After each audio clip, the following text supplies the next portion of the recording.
The sixth game I ever made was one of the funnest to ever play, and yet looking back on it, I can't even picture having ever played it. So I took this picture a long time ago so that I could remember the setup. We have a character card, we have mind cards, we've got,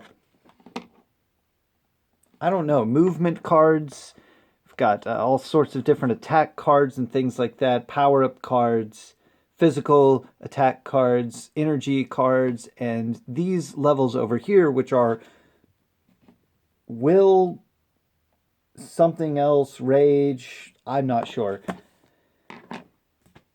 And there was a map to it. So I think the actual fun of this game was making the game and not playing it, because look at this. These are my characters. Not just my characters, but other people's characters. I made all of these cards. All of these are character cards. Some of them are different levels of the same character, but I'm going to ignore them for now. Also, this is the I had the introduction to Bug-Eyed in here. This is where Bug-Eyed came from and where his powers came from, because I asked my friend, hey, what power do you want them to have? And they said transform, but they didn't specify. But here is Lumen. All of these are one Lumen card right here. These are the different power levels that he can go through. And I'm just going to focus on this one because it is so complicated. I can't even understand how I was able to do any of this. There's different ways to play. See, over here you have their number, which is either the number of what series they are, but also I think it can be, and there's a bar over here too. I think this number can be their health, which is probably in the tens of thousands or the hundreds of thousands. So he's got a number up here that says 10. So I think he either has 100,000 health or 1 million health. It wouldn't make much sense either way, because his full powered up form over here has 10 plus plus and then some other word by it that I can't read because it was in pencil and a long time ago. But the plus plus, I don't know if that's doubling it, but then you come down to his actual attack strength and it's ridiculous. He has 10 trillion attack. I'll explain where those come in to play, but I think just starting with this base form is the best I can do. So I have three major stats on here, which is attack, defense, and endurance. Defense is how much attack your opponent has to have in order to start dealing damage to you. It doesn't reduce the damage, but it's like the cap. So if I have 1,420 defense, you have to have 1,421 attack in order for that to count as damage. But I also have endurance. Endurance was supposed to reduce the amount of damage that you take. So I have 2,130 endurance. So yeah, you have to have more attack than that to start dealing me damage, and you would wear down my endurance or my health, but you have to have more than 2,130 to start actually hitting my actual HP, my HP. And not my character's HP, but the player's HP, because you're still knocking down my HP. And then the attack on this card, 2,840. And that's energy level 1, which over here is energy level 71, but it is his first energy level. And he has 10 energy levels on every card. Now, I think the bar over here is speed. So if you have your bar filled up more than your opponent, then you can go first. And that's just kind of deciding who goes first in a turn. It's a basic design. You got a name, you got their number, you've got their speed bar, you've got their picture, and you've got their energy levels. And then down here, you've got a special power. The power is that their character card always has, and it's usually related to some kind of technique card that you have in your deck. So if you have that down here, you can use that technique card just all the time, which is set up somewhere on this board here. So yes, you can play to fight against health, to knock down health and things like that, which would be a much bigger number considering how quickly these things go up. His second power card starts at 5,680 and goes to 56,800. Each power level increments it up until it's 10 times the start, usually. Although this one doesn't actually start at 10 times. I don't know why. It goes up a lot smaller increments on this base card, but I think it's because it's just his base form, his relaxed form, and this is his fighting form, and that's why it goes up times 10 on the 10th energy level. But the best way to play it was based on energy levels. Now, every card that you have for attack has an energy level calculator, how many energy levels of damage it can deal. Now, some of these just say 0, which means that they're based on knocking down health, and you wouldn't use those if you were fighting for energy levels. But they do also have other specific conditions, like Earthquake, which was modeled after Fissure from Pokemon, says this attack turns combat to the air. If your enemy does not have fly, you win the fight. It's a knockout move. Now over here, like way down here, it says 0 and then has some eyes with X's in it, which means that it's a KO move, conditionally a KO move.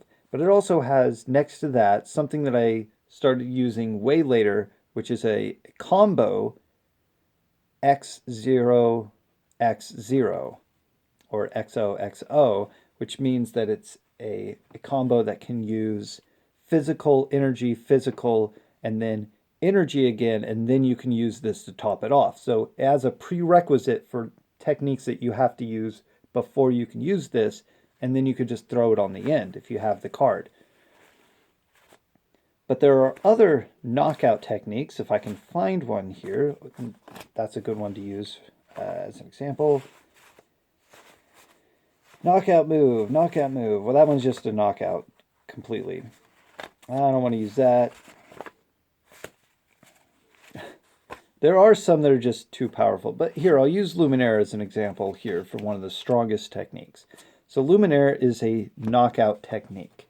If you're going for health, all surface area objects are destroyed, which is one of the effects that it has, but you'll be playing with maps, so you could kind of say, like, I'm hiding behind this object, so then they would have to sense that you're there. If they've seen you move behind it, then they have to get behind it to attack you. Or you could use Luminaire to destroy all surface objects.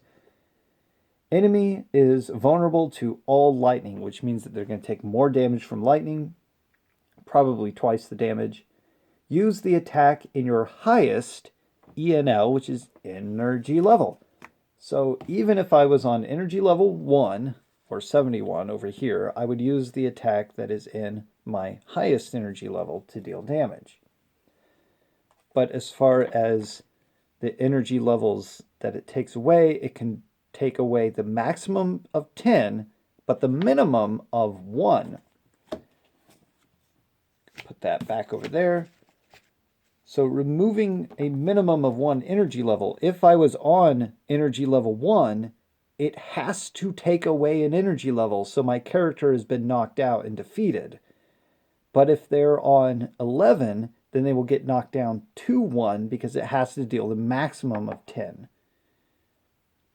So however many energy levels I have to be above 10 to survive that attack if we're playing with energy levels. Now another type of card that I have, which is another attack technique, is the Purple Comet attack, or the Purple Comet Energy is what I think I call it now, which does 3 to 0 energy levels of damage.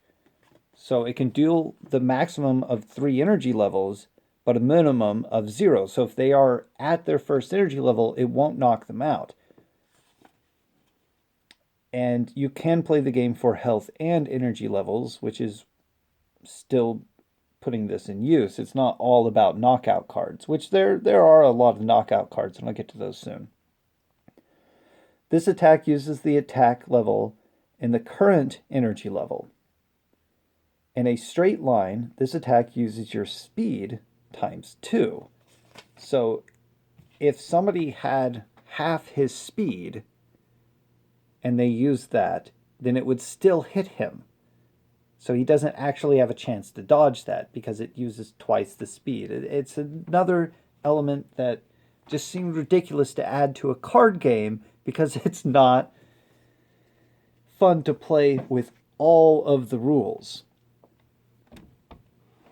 There are 3 other types of cards that I want to cover here. Maybe 4, but we have mind cards. These are things that you select and they would be above the character to be out on the field all the time. They have special effects and things like short temper, which is helping you raise your rage gauge faster, and rage is only really for cards that use rage, and there would be some cards that would be very common among players to have. So those are the mind cards, just special cards. You got extra cards like power-up cards, so charge, so you can just raise energy levels faster. Every turn you would get 1 energy level, but you could use charge to go up by 5. And I think there was another charge, like supercharge or something, or full charge, where you could go up more energy levels. But then you would have to have a transform or ascend or unlock potential, unlock power or something, power up card, something that's specific to get you from your first card to your next so that you can get to that energy level above 10. This is a late game card too, having so many energy levels on him.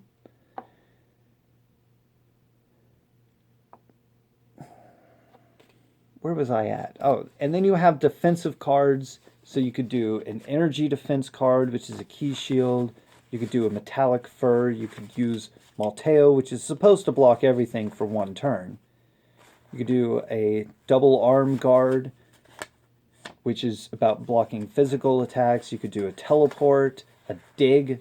Oh, well, actually, okay, so there are movement cards as well. You have dig, swim, turbo speed, and fly. And these all give you extra effects and things that you can do. Some of them will damage, some of them won't, and they can be used at the end of combos as well. And then lastly, there are physical cards. And yes, I drew all of these cards, and I think that's what was so fun about this, is I created new characters by drawing these cards, like this guy right here. He was a brand new character that I created because I needed a card with some guy doing a physical attack, and I didn't want to draw the same characters over and over. I wanted these cards to be able to be printed out and given to other people, so anybody could have the headbutt card, and this is the guy who's going to be on the picture. And it's kind of hard to see that because the white balance, and I can't adjust that on my phone, but it's also dark in here. And these cards, although not all of them have this, there are some knockout cards like headbutt here, and some of them will also do energy levels so that you could use them if you're playing just for energy levels. They deal a lot of physical damage, which is supposed to, I think, bypass your endurance and only rely on your defense. But headbutt here is a physical card, uses the physical attack in your current energy level. And then it has an extra thing for physical cards, which is KP, which is kick, punch. And I never got around to putting the combo cards into the game for melee and stuff. And I ended up using it for a different game later on. But the combo cards, I was going to say that you could build up combos for your physical stuff. So you could have like kick cards and punch cards and things like that, guard cards, and if you had like forward kick or back kick or up kick or down kick, and you wanted to use these combo cards, then you could throw or string together a bunch of physical attacks in a row. So drawing all the characters was pretty cool. Drawing all the techniques, and I've redrawn these things for other stuff. There's just all these, and yeah, I'm looking at the screen in order to see this, making sure that you can see what's going on here. All of these things, I drew all these. They're on, I think, art paper or some kind of drawing paper, and I cut them out. They're not all the same size. I tried really hard. I made a template that I could cut. I think I did it all with scissors for a while, and I drew them, and it took a long time, and I have a lot of cards here. I have all these character cards. I have character cards that were supposed to be passed out to other people. Balthazar was the latest one that I made, but I even have, where is it? I have Oehe, which is a friend of mine's, and I never got around to giving him his cards. Not those character cards, but I did give him some other character cards. And I gave a couple more friends of mine character cards, and I made all this stuff. And at about the same time, I was working on another game, but this one took me a very long time to make all of these. And that's why it failed. It failed because it took forever. It took a long time to calculate everything, trying to think, okay, well, how does this card compare to these other cards? Is it an early game card? Is it a late game card? I tried to throw in too many mechanics. I wanted a card game, but I also wanted a tabletop game, and I did not mix them well. So that's the 6th game I ever made. I don't think it had a name. Just Omen Mesa, the card game, maybe? Or maybe that was one of the others that I made, but there it is. All right.